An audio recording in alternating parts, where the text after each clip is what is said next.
You might have heard this versatile musician playing this familiar song, not on the accordion, but on the organ. He was the longtime ballpark organist for the Milwaukee Brewers and also played for the Milwaukee Bucks basketball and Admirals hockey games. Frank Charles is my special guest next on I Remember.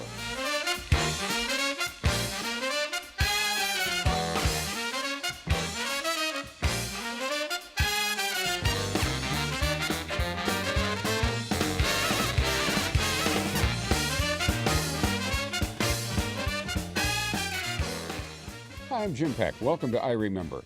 Joining me tonight is musician Frank Charles.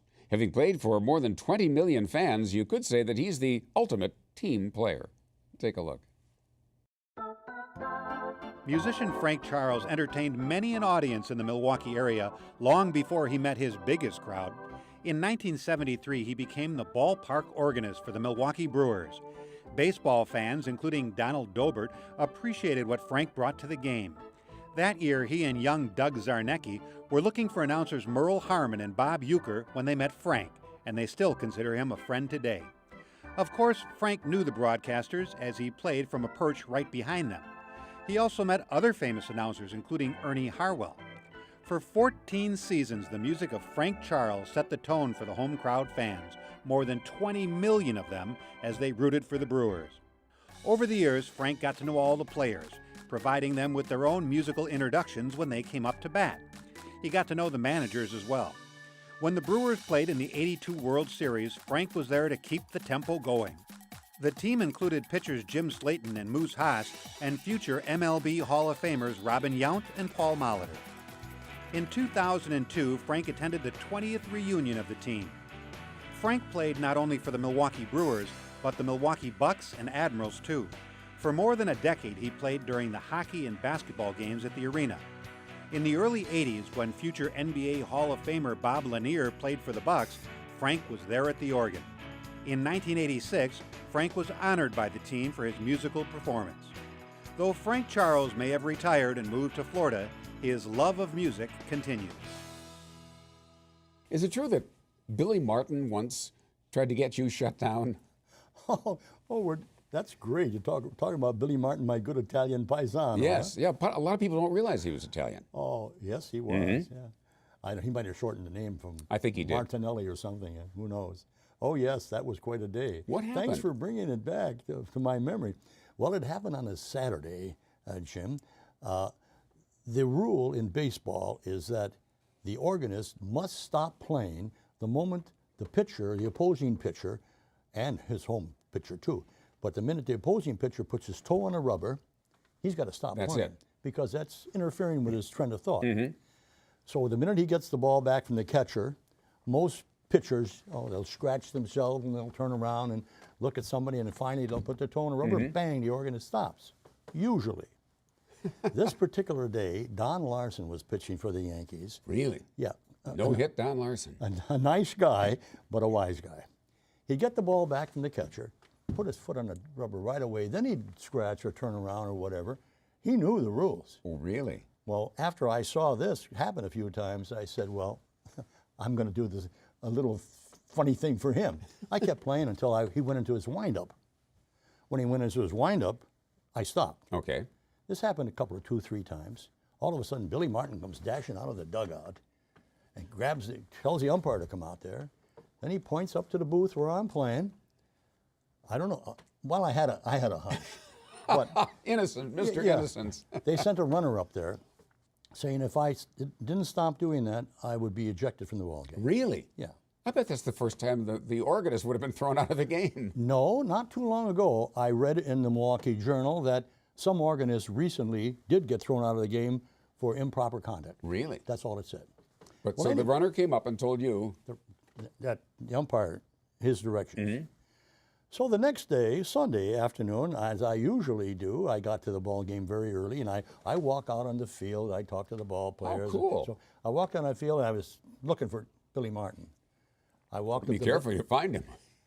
I walked up to Billy Martin, and I said, Billy, thank you so much for getting my name in the paper. The Milwaukee Journal said, the umpires complained about, of all people, the organist, Frank Charles. Oh, wonderful. So when I told Billy Martin that he said, "Hey, compadre, isn't that nice?" He says, "Today I want you to play a lot of Italian songs," and I did. And you did. That's the story. Now, what is the role of the organist at a stadium? Well, to get the fans enthused for the game and to fill in some empty spaces, which there used to be a lot more of than there are today. Believe me, I just came from a Brewer game last Wednesday, and it's pretty. I think the organist has a little tougher job than I did. Really? Oh yeah. I'd play things that would kind of try to enthuse the crowd, songs that might be compared to the weather or whatever the situation might be. So you got to decide what you were going to play? Oh yeah, absolutely, my decision. Did you ever come back to the Billy Martin thing for a minute? Did you ever purposely try to get on some other player's nerves by what you were doing? You betcha. Oh, really? Yeah, for certain players, and I keep lists of these. This is really old. Goes back to 1973.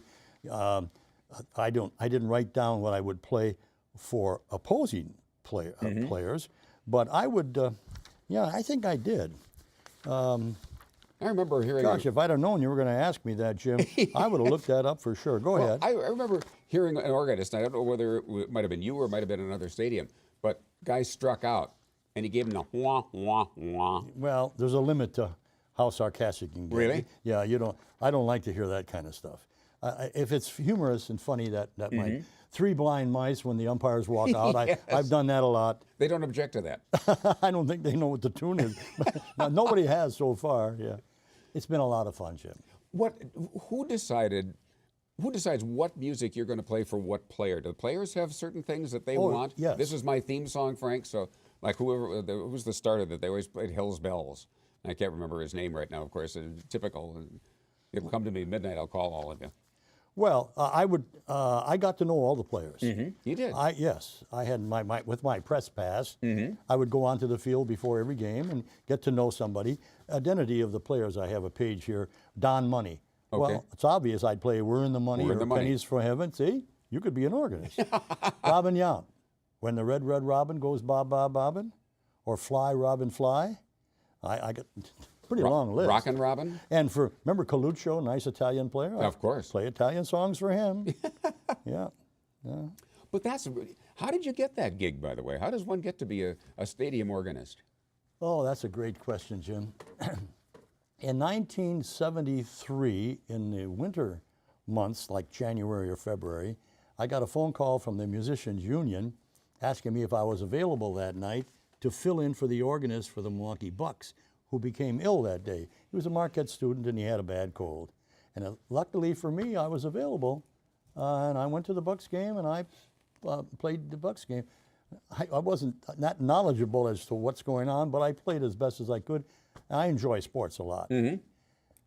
After I was through playing the Bucks game, one of the ushers came up to me and he said, "Frank, I really enjoyed the way you connected with the game and the team and the players." He said, "I'm also an usher at the Brewers game in the summer." He says, "Why don't you get a job over at the Brewers game?" I just let it fly. I was pretty busy teaching school and teaching private lessons and so forth. And come springtime, I thought that sounded like a good idea. So I called the Brewers. And the PR director said, "What a coincidence. We're talking about the organist right now." Wow. And he said, "Where do you play?" And at that time, I was playing organ at the El Dorado. Oh, sure. Remember that? Yeah, the old El Dorado. On Highway 100 in Blue Mountain. You say it properly, Highway 100. Gordon Hinckley taught me how to pronounce Highway 100. Highway 100. There you go. Very good. So anyway, I didn't mean to interrupt. And the PR director and his wife came there that night, and it was a sing-along bar, and the business was really good. It made me look great. And he said, "We'll call you." You know what I mean. Sure. "Don't call us. We'll call you." Yeah. I figure that's the end of it. Forget it. Yep. A couple of days later, I got a phone call from the Brewers, and the PR director at that time told me to come down. Mr. Seelig there was an organ up in the booth, and he wanted to hear me play, and I came, played the national anthem, very shakily at that time. How often did I play it? And he liked what he heard, and he hired me. That's the start. That was it. It just, because I would assume that if you showed up, you knew how to play the organ, or somebody wouldn't have recommended you. Correct. But didn't they want to know, can you have fun? How are you going to fill the dead spaces? They didn't ask you any of that He stuff. asked none of those questions at Really? all. I interjected all of that, and they made comments on that right along. All seemed to be favorable, so I like that. Is part of your job, I think you said this just a couple of minutes ago, is to sort of keep the audience pumped up? At the right time. Now, what do you mean by that? Well, if there's a couple of men on base, that's the time to really get that crowd going, to enthuse the next batter. Okay. And you get them to clap their hands. Uh-huh. And when you play charge. Of course. Da-da-da-da-da-da, charge. But you don't play when it's charge. You go da-da-da-da-da-da, then it's quiet because you want the audience to holler charge. Right. But if you go da-da-da-da-da-da and you play, you're defeating it, and they will decide they're not going to, there's no sense in saying anything. Oh. So that was fun. You got to be kind of a psychologist out there. At times. When you got to know the players, were they generally easy to talk to? Most of them are. Most of them are very, very easy. Yeah, great guys. The Brewers were new in the league. These guys were new in the league. And if you treat somebody nicely and friendly as you do to me, you can't help but like them. One of the players that was active at that time was George Scott. And George, I got to know George much later in a different venue. And he had a salty vocabulary. He could be kind of a mitful. Yes, he did. Yes, he did, yeah. But that was his way. He still was a nice guy. Yeah. Did he have a song? Yeah. Yeah? Boy, I wish I could find it now. Yeah. You ask me these impromptu things. Scott, did he have a Scott? Did he have a song? Scott. If I can't find it, I can't find it. Maybe he didn't. Maybe something Scottish. No, I don't think so. Some soul music, maybe. Did you get better at this as time went by? I like to think so. Yeah. Oh, sure. What did you learn as you went along? What are some of the things that I didn't realize that, or I never thought of that, or maybe I'll try this? Gosh, I had to give that some thought. We got time. Well, as the songs got popular, as the players got popular, I would sometimes alter what I played for them.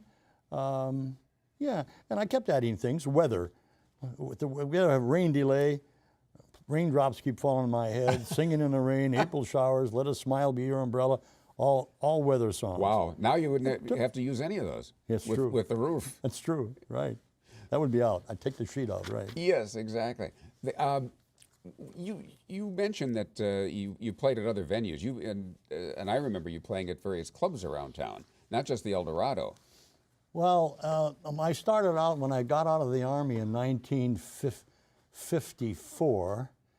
My first steady job was the Italian Village. Oh, sure. I played there with a band leader, Lenny Trenadue. And Lenny Trenadue left the Italian Village to form another band, show band. He went to the Holiday House. So I took over the band. That was the start. I played at the Village for about 6 years, and then I moved over to Mamie's Grotto for another 6 years. Well-known place. Oh, yeah. And I played at Fajros on 5th. And from Fajros on 5th, I went to the Hilton Hotel. Did a live radio broadcast on WTMJ on Wednesday nights for half a year. I think with one of my former colleagues, Judy Marks. Yes. Well, she was great.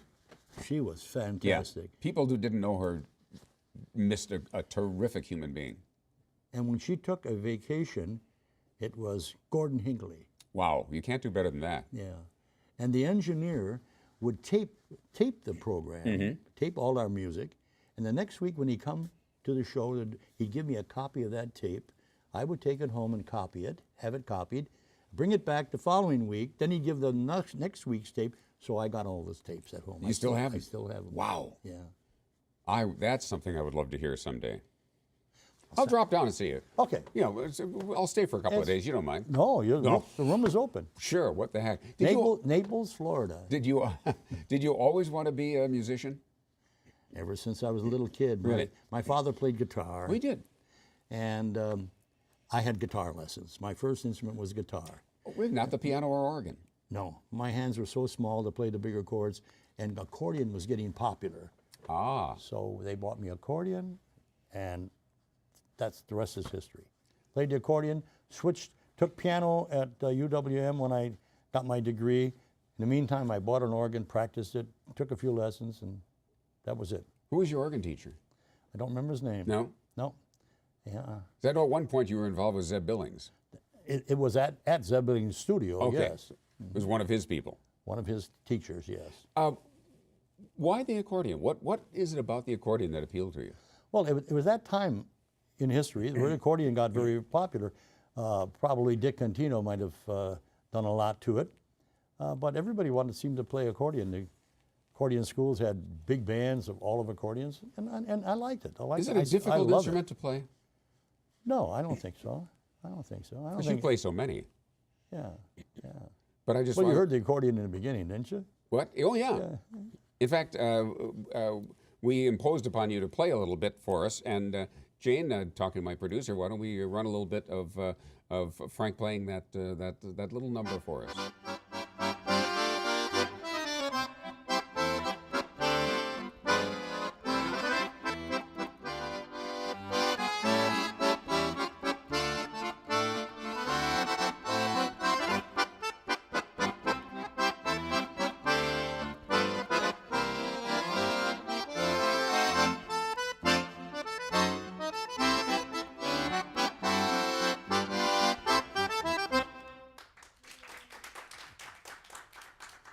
Wonderful.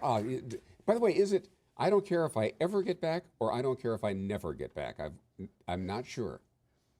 A musician knows how to play the songs. He doesn't have to learn how to sing the song. That's up to somebody else. Take me out to the ball game, take me out to the crowd, buy me some peanuts and Cracker Jack. I don't care if I ever get back. Okay. I think if I ever get back. I think. Did you ever have one of those terrible situations where you're playing for someone and they blew the words to the national anthem? Oh, yes. Really? Oh, yeah. Don't ask me for names. I won't. Okay. Oh, yes. But what do? You keep playing. You do. Yes, right. Because they get lost and they stop. And do you stop or you? I don't recall anybody stopping. Mm-hmm. They'll fake the words. They'll sing something that doesn't belong there. Yes. Make something up. The thing that irritates me the most, you brought up the national anthem. Mm-hmm. Oh, say does that star-spangled banner yet wave. That's the way it's written, and that's the way it should be played. Not banner yet. That extra note is not a Mm-hmm. banner. That's the one they put in. Banner. Oh, people, I love that. I'm old enough fogey that I can get by with saying, I hate the way people mess up the national anthem. It's not a popular song. It's the national anthem. This is not something to put your stamp on. You're not doing a little, hey, let's. No. Yeah, this is the national anthem. Play it right. It was written Well, I'm for a glad to reason. hear you say that, Jim, because I feel that way 100%. When I watch the pregame and the national anthem comes on, I got my fingers crossed. Mm-hmm. We talked about, I know what I wanted to get into. You mentioned that you were in the Army in 1954, but that wasn't the first time you were in the Army. No, I went in for 1 year when I first got out of high school. I was stationed in Camp McCoy for a year, never went overseas. But when I got drafted again in 1952, I spent 1 year at Camp Breckenridge in the 101st Airborne Division Band as a saxophonist. Saxophone too? Yeah. We haven't gotten into that one yet. Well, I studied saxophone in high school so I could get into the high school band. Mm-hmm. And I also majored in saxophone at UWM when I got my music education degree. Not the accordion? No, they don't have accordion majors in college. But you were you in a band the first time at the end of World War I, World War II? I don't know, at the end of World War I. So at Camp McCoy I was in the band. And then you got out. Uh-huh. And then they drafted you again? Yes, I was 26 years old, married, with no children. Ah. If I would have had one more dependent, I would have been exempt. Mm-hmm. If I'd have been a year older, I'd have been exempt. So I spent 1 year at Camp Breckenridge in Kentucky, and then I went to Korea for a year. And I was with the 8th Army Band, General Maxwell's personal band. Really? A lot of fun. That strikes me as a better deal than running up and down the hill. You can say that again. Yes, having people shoot at you. How did you get the gig with the Admirals? I went after it as long as I was, oh, wait a while. Gosh, when you get to be my age, remember, the second thing that goes to memory. I forgot the first one. You're making me look good with your laughter, Jim. You can't fake a laugh. Either it's there or it isn't. What was the owner's name of the Admirals? Pettit. Bud Pettit, yeah. Lloyd Pettit. Lloyd Pettit, yeah. Lloyd Pettit came to a Bucks basketball game, And he enjoyed the way the organ worked with the basketball. And one of their PR directors called me, and as long as it's at the arena, I play at the arena for the basketball game. And when the Bucks are gone, they flood the place with to make ice for the Admirals. You know, you're forgetting the Milwaukee Does. All right. Remember who they were? No. A girls' basketball team. Ah. They lasted a very short time, maybe 6 months.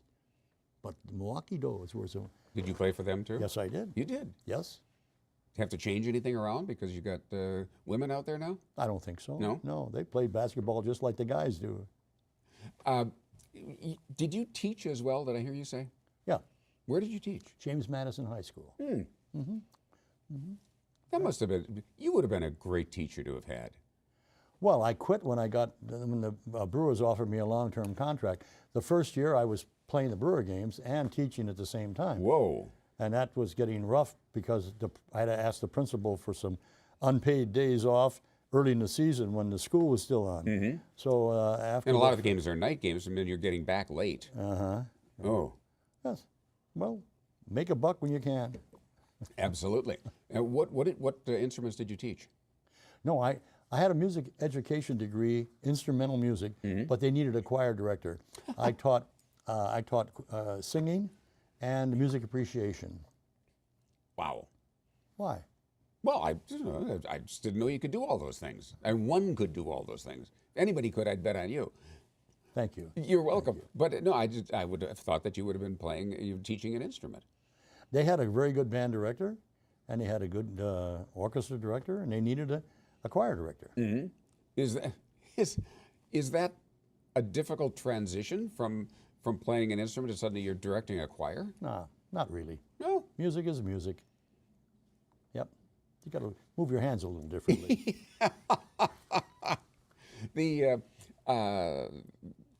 How do you teach music appreciation?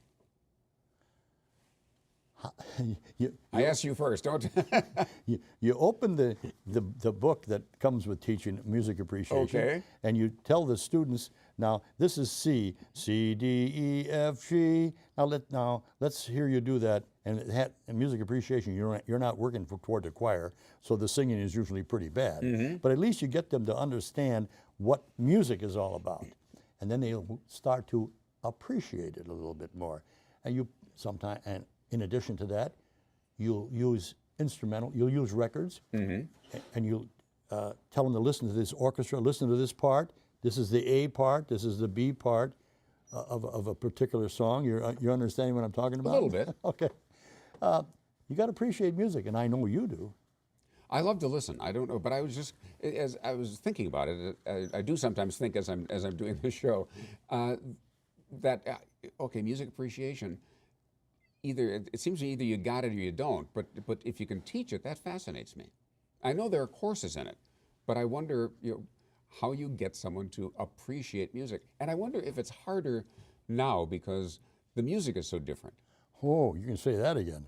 I don't know if I'd want to teach music appreciation now, but you still would probably lean back to the customary things like a symphony orchestras or big bands or military bands.